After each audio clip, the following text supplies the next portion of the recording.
అందరికీ నమస్కారం. Welcome to my channel. ముందుగా మీకు మీ కుటుంబ సభ్యులందరికీ అక్షయ తృతీయ శుభాకాంక్షలు.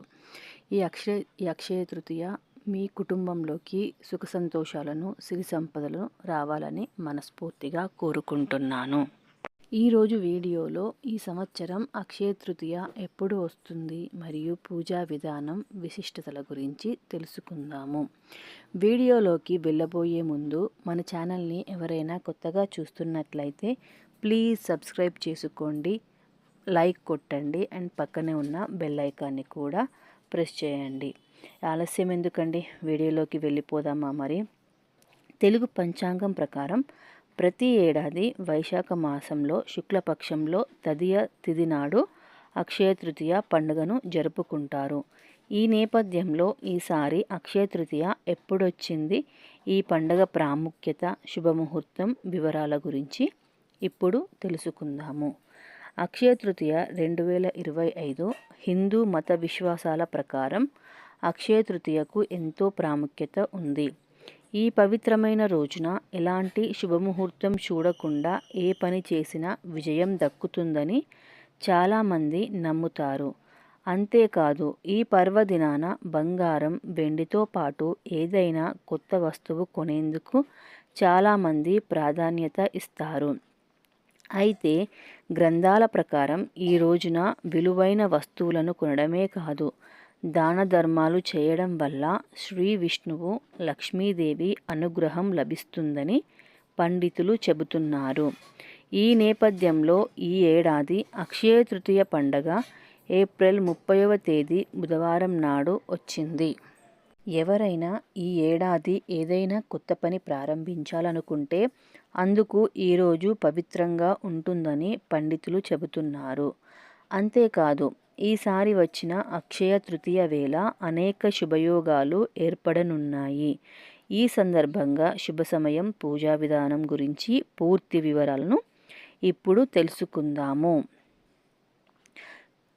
శుభముహూర్తం ఎప్పుడు అంటే, ఈ ఏడాది అక్షయ తృతీయ 29 ఏప్రిల్ 2025 మంగళవారం సాయంత్రం 5:32 ప్రారంభమవుతుంది. మరుసటి రోజు అంటే ఏప్రిల్ 30న బుధవారం మధ్యాహ్నం 2:13 ముగిస్తుంది. ఉదయం తిథి ప్రకారం ఏప్రిల్ 30వ తేదీన అక్షయ తృతీయ పండుగను జరుపుకుంటారు. ఈ సమయంలో చేసే ఏ పనిలో అయినా మంచి విజయం సాధించొచ్చని పండితులు చెబుతారు. ఈ పవిత్రమైన రోజున చాలామంది బంగారం, వెండితో పాటు విలువైన వస్తువులను కొనుగోలు చేసేందుకు ఎక్కువ ప్రాధాన్యత ఇస్తారని గ్రంథాలలో పేర్కొనబడినది. అంతేకాదు, వివాహం, కొత్త ఇంట్లోకి ప్రవేశించడం, కొత్త వాహనం లేదా ఏదైనా ఆస్తి కొనడం, వ్యాపారం ప్రారంభించేందుకు శుభప్రదంగా ఉంటుందని భావిస్తారు. అక్షయ తృతీయ అంటే ఏంటి? అక్షయం అంటే ఎప్పటికీ తరగనిది. హిందూ పురాణాల ప్రకారం వేదవ్యాస మహర్షిని శ్రీ మహావిష్ణువు అవతారంగా పరిగణిస్తారు. వ్యాసుడు అక్షయ తృతీయ రోజునే మహాభారతాన్ని రచించడం మొదలుపెట్టాడు. అంతేకాదు, ఈ పవిత్రమైన రోజే గంగమ్మ తల్లి దివి నుంచి భువికి దిగివచ్చింది. కుబేరుడు అక్షయ తృతీయ రోజున లక్ష్మీదేవిని పూజించి ధనవంతుడయ్యాడు. మహాభారతంలో శ్రీకృష్ణుడు ద్రౌపదికి చీరను ప్రసాదించింది కూడా ఈరోజే. ఇంత అద్భుతమైన రోజున బంగారంతో పాటు ఖరీదైన వస్తువులను కొంటే తమ సంపద, శ్రేయస్సు పెరుగుతుందని చాలామంది నమ్ముతారు.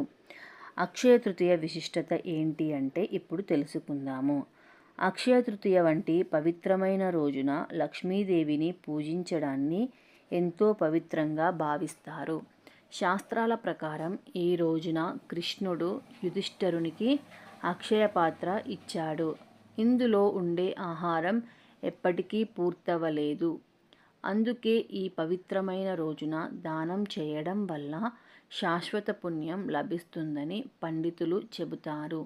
ఈ శుభ సమయంలో వివాహ కార్యక్రమం, కొత్త ఇంట్లోకి ప్రవేశము, కొత్త వాహనం కొనడము, నిశ్చితార్థంతో పాటు ఎలాంటి శుభకార్యాలు ప్రారంభించినా ఖచ్చితంగా విజయవంతం అవుతాయని పండితులు చెబుతారు.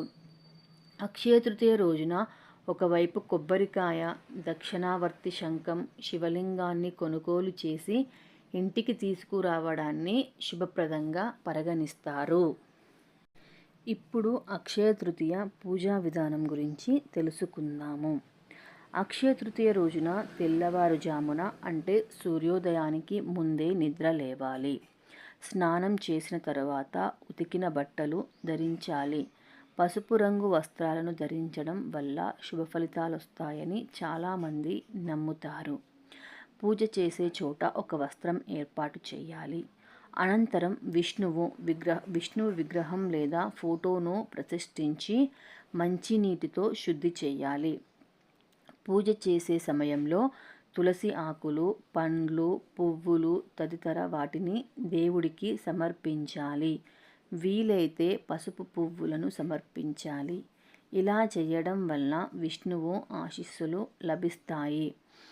పూజ ముగిసిన అనంతరం విష్ణువుకి, లక్ష్మీదేవికి హారతి ఇచ్చి నైవేద్యం సమర్పించి మిఠాయిలను ప్రసాదంగా పంచాలి. ఇదండి అక్షయ తృతీయ రోజున చేసే పూజా విధానం మరియు సమయం. ఈ వీడియో అందరికీ నచ్చిందని అనుకుంటున్నాను. ప్లీజ్ సబ్స్క్రైబ్ చేసుకోండి.